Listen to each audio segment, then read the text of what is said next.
So now we're integrated. White and Negro students going to the same school. And the big question is, can they get along together? Some people are worried about our kids. I'm not. But I've seen kids like these in trouble, real trouble. It happened quite a few years ago, over at Fairgrounds Park, just across the street.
What was it that made us hate?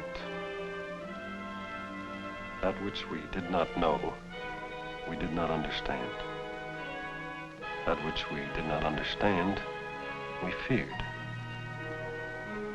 Fear, the beginning of hate. And yet there was no reason to hate. St. Louis was a quiet city. We all used the same library and the same parks and the same railroad station and public transportation. But what did we really share in common?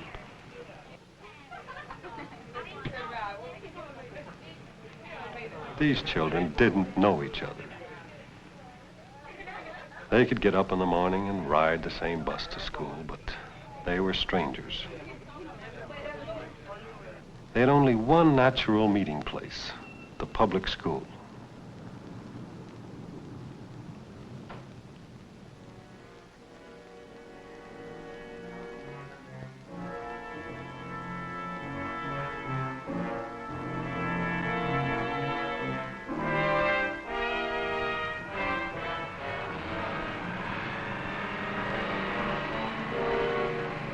What goes through a child's mind when he learns he's equal but separate? Separate from the normal, the accepted, and the best.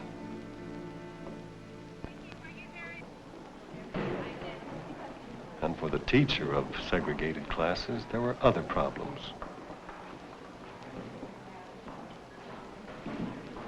Some classes were overcrowded.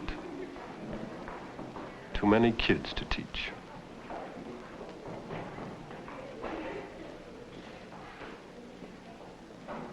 A few blocks away, there were classes that didn't have enough students. Oh, we could talk a lot about good citizenship. We could study the Constitution and the Declaration of Independence. We could talk to our segregated classes about equality and the rights of man. But what could we say that would bring children together?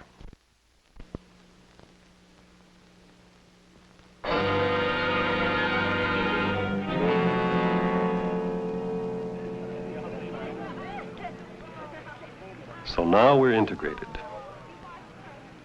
11 St. Louis high schools, no problems. Our school, one incident. At least that's what the papers are calling it. One incident, will it be the last or the first?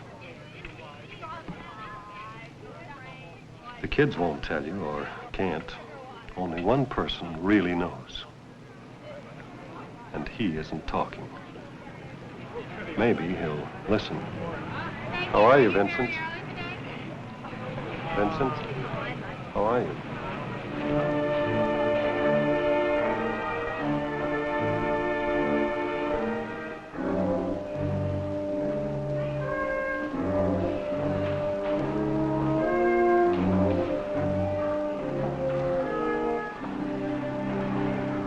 One angry boy can cause a lot of trouble.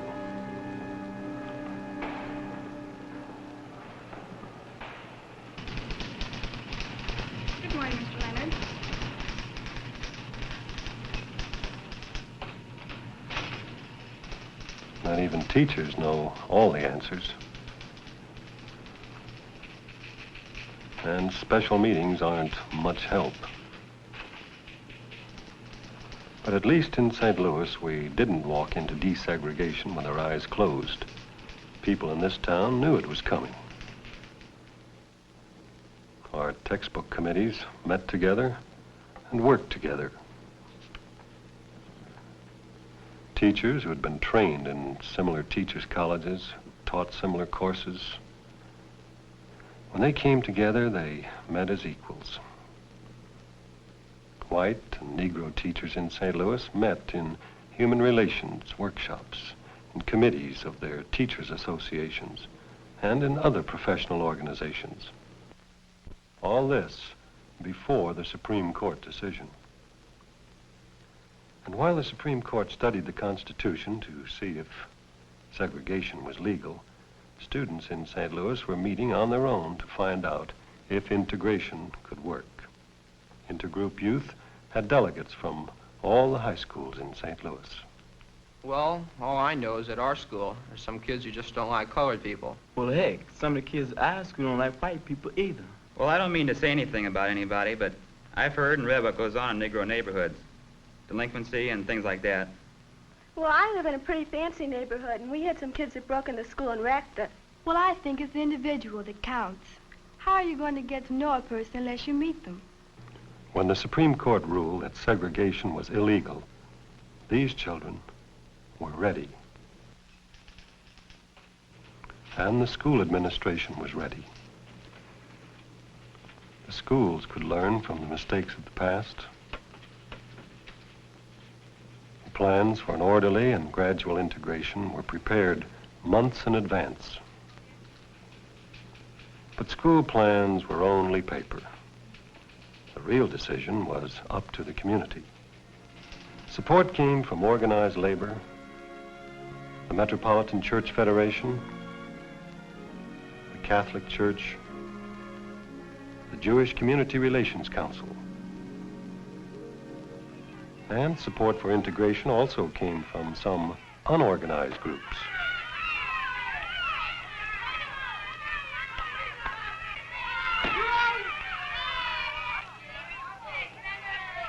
Each person in the community had his own reasons for supporting integration. Some of us thought of the inefficiency of a segregated school system, 2 teachers' colleges where one would be enough. Some remembered a deserted school, empty because no one could decide whether this school should be white or colored. Some thought of St. Louis University, integrated since 1949. The Lutheran and Catholic parochial schools integrated since 1947. Washington University integrated since 1952. And some may have remembered the words of Earl Warren, Chief Justice of the Supreme Court. To separate children from others of similar age and qualifications solely because of their race generates a feeling of inferiority as to their state in the community that may affect their hearts and minds in a way unlikely ever to be undone. That may affect their hearts and minds in a way unlikely ever to be undone. But the biggest group in the community was yet to be heard from, parents. They've never met each other, never sat down in the same room together. But in the weeks before integration was to begin, they came together in schoolrooms and basements all over St. Louis to talk about their children. No questions? Don't tell me you don't have any. Well, now, I think you all know why we're here this evening. The decision to desegregate the St. Louis public schools has been made. And it's going to depend on how we do the job in our own neighborhoods as just how that decision's going to work out. That's why we're glad that your PTA and your Patrons Alliance has helped us to call you to this meeting this evening. We have some guests here. They don't like to be called experts to answer your questions. First, Mr. Bohannon of the Urban League, and Dr. Morris, who is Chief Psychologist of the Board of Education, and I'm sure you all know Mr. Barnes, our principal, and many of you also know our doctor, Mr. Buchan. And I am Virgil Border of the National Conference of Christians and Jews. Now, who has the first question? The real questions are the ones people don't like to talk about in public, but they come out one way or another. All right. I wonder about the health standards, and I wonder if we're going to have any problems. She's worried about communicable diseases. I would like to know what percentage of white and Negro students that will be going to our school. He's heard that Negroes are taking over the neighborhood. Is our school going to be able to keep its high standards? She's been told that Negroes are less intelligent than whites. I'd like to know what our school plans on doing about things like social dancing. He's worried about intermarriage. I think I can answer the medical question. All students are required to take medical examinations, and we just don't let the sick ones in. I can't give you the exact percentages of Negroes and whites who will attend our school next year, but the plan is to have the students attend the school in their district. Now, if a student wants to attend the school where he's going now until he graduates, that will be permitted. But there won't be any transfer students, and the new students will have to attend the school in their district. I don't want to start any rumors, but I've heard said that some people are not going to send their children to a mixed school. Well, if you want to take your family and move them out of this district into an all-white district, you can do that. But the school board has ruled that the children in a district will attend a school in that district, and I'm sure they're going to enforce that law. It's our job to make our school a school worth attending, and I'm sure we're going to do that. Concerning the problem of standards, I would like to speak as a school psychologist. Our division administers more than 100,000 tests of intelligence and achievement annually. The results of these tests show that both Negro and white children make scores ranging from the lowest possible to the highest possible. So you're worried because you think high school social functions might cause intermarriage. Well, you needn't be. The long experience of integrated public school education in American communities bears out the contention that integrated public school education is neither lonely heart clubs nor training grounds for intermarriage. He still wants to know if these men want their children to marry into other races. May I add one thing here? It seems to me the chief role of the school is to educate the mind, and the role of the home is to supervise morals. It's always been that way, and integration isn't going to change it. The minority has its questions, too. Do you think that all of the teachers will be able to understand so many different kinds of children? She wants to know if white teachers will be fair to Negro students. Do you think we're going to have disciplinary problems in our schools? He's heard a rumor that white boys are planning to beat up Negro boys when school opens. I'd like to answer those questions. I'm a teacher at the school, and we all have problems about desegregation. But doesn't it all come down to this? Are we moving too quickly? Should we wait? Well, I guess I don't have a real good answer to that question of whether we're moving too quickly. But, well, all I want to say is that I've been a teacher for 12 years, and I've been a pretty good disciplinarian, and I intend to go on keeping good discipline. And, well, that's not to say that we haven't had our troubles. Of course, kids wouldn't be kids if they didn't get into scrapes. That's just normal. But our job is to teach fairly and honestly and equally. And that's what we're going to do. More brotherhood speeches? See the papers? Here you got a boy in the hospital. No, I don't have a boy in the hospital.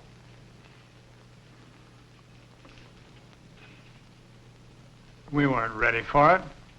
I could have told them. We should have waited a year or two. Brotherhood.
But if we're really wrong, we should have found out last fall, on the first day of integrated school.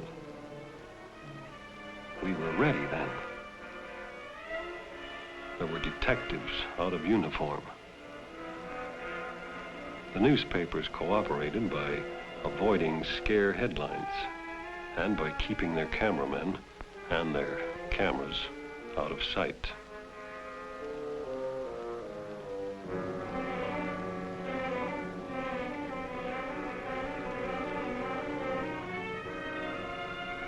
day's preparations for the most natural sight in the world, kids going to school. No problem the first day, no stories for the papers. Now the real problems began. An integrated class with the worst kind of segregation, self-segregation. What do you do? Mix them up? Seat them alphabetically? This is a class in Problems in American Government. We'll be studying government on the local, the state, and the national level. And we'll be taking a look at the rules under which we govern ourselves in a democracy. It takes some time for the teacher to forget whether he's talking to a white student or a colored student. And they forget too, and become individuals. There's a hard worker, a bright one, but he lacks incentive. A dull one.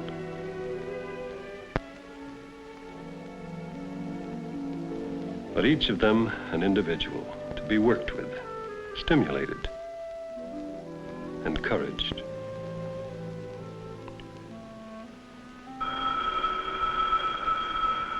But that was before our incident.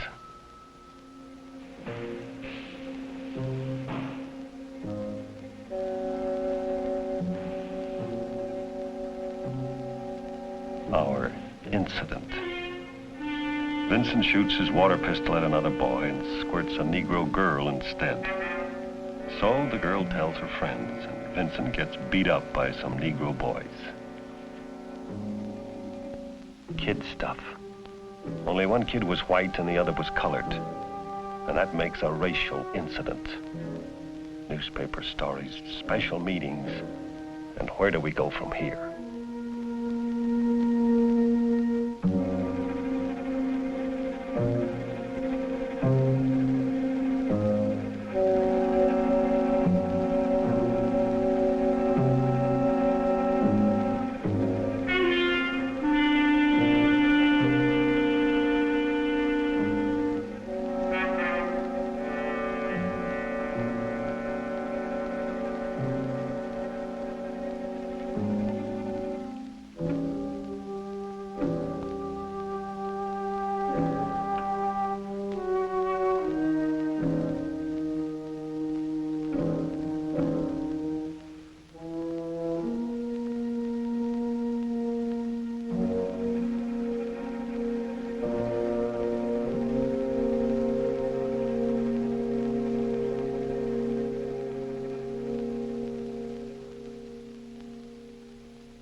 Good luck.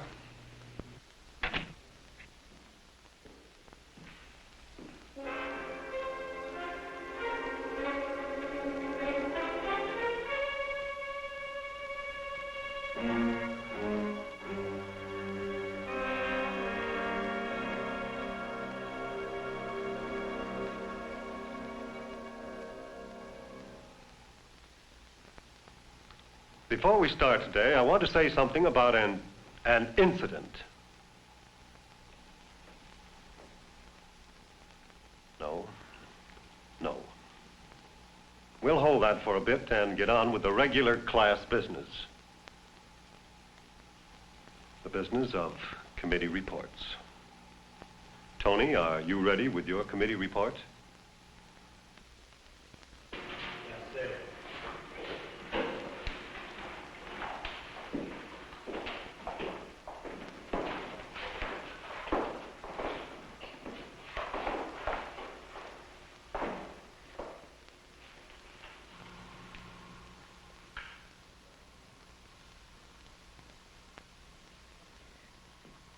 This is a committee on municipal government.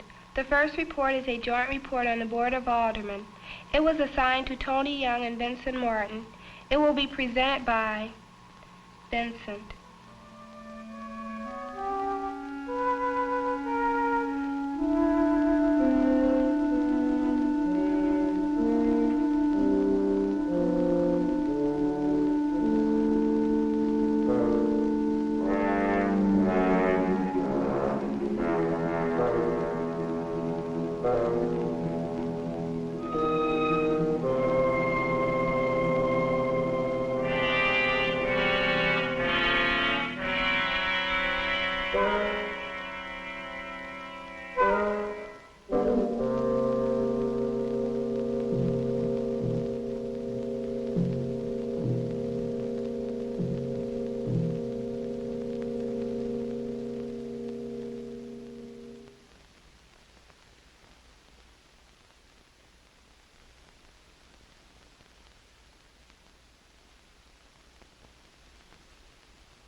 This is the report on the Board of Aldermen.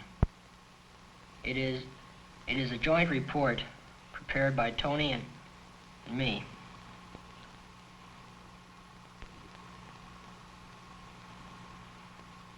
Prepared by Tony and presented by me. There are 28 members on the Board of Aldermen. They're elected by the voters of our community for the purpose of running our city. The qualifications for such a position are as follows. The candidate must be 25 years of age and a resident of the district which he or she, as the case may be, is elected from. The advantage of the aldermanic system is that it gives equal representation to each district.